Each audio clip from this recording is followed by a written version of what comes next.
Hello everybody, my name is Dratnos, and welcome to This Week in Mythic Plus. This week's affixes are Fortified, Bolstering, Storming, and of course, Thundering. It's not an ideal week for Keystone pushing. The Bolstering Fortified combo is pretty nasty.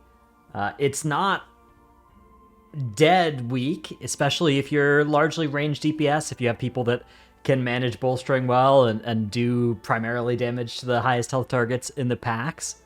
But it is quite a slow week where most of the difficulty it's going to come from that trash section, of course, with the Fortified Bolstering combo. A lot of mobs are going to put out a lot of damage, especially if you end up bolstering mobs like in Ruby Life Pools. You know, if you put 2 bolstering stacks on a Blazebound Destroyer and then it casts Inferno, that is going to be extremely deadly. So those sorts of things are the sort of thing to really look out for. By contrast, if you're able to focus that down and have this be the first mob to die in each pull, it can kind of not feel too bad, which is sort of what you want to be doing anyways with allocating your damage efficiently. So if you're doing that well already, that can be really good.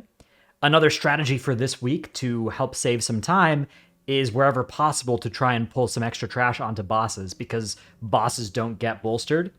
So it's not super recommended in, say, Ruby Life Pools, but there are some dungeons where you're going to be able to take some trash, pull it onto the boss with you, and then the fact that the trash is, like, especially if it's like one or two mini bosses, right? Like in Naka Defensive, perhaps, if you're short on time, right, you can just take these two into the last boss and maybe still have a chance of timing the key. And this is one of the weeks where it's going to be a little bit less lethal than others to do that, because none of these affixes really interact much at all with bosses besides Storming, which is annoying for melee on all bosses and trash, but it's not the end of the world.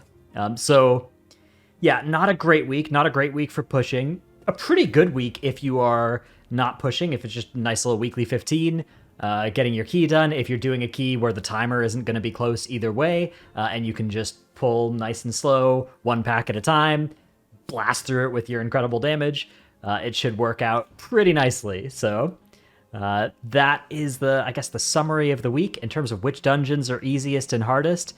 They've done a pretty good job with not having too many like bolstering disasters possible anymore. A lot of that was just because bolstering now has a duration, and so some of the mobs that would be potentially bolstering disasters, now you can just kite them if you need to.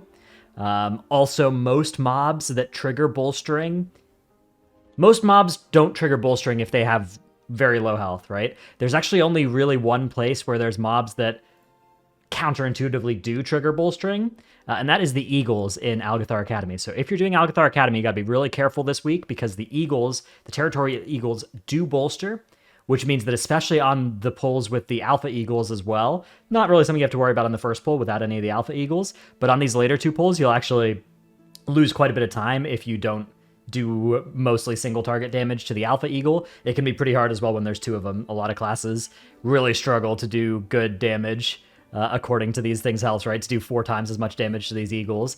It's not the end of the world if they get bolstered, but you will save time by having some people single target instead of AoE on pulls like this. Anyways, that's a quick look at the Mythic Plus that you've got going on this week.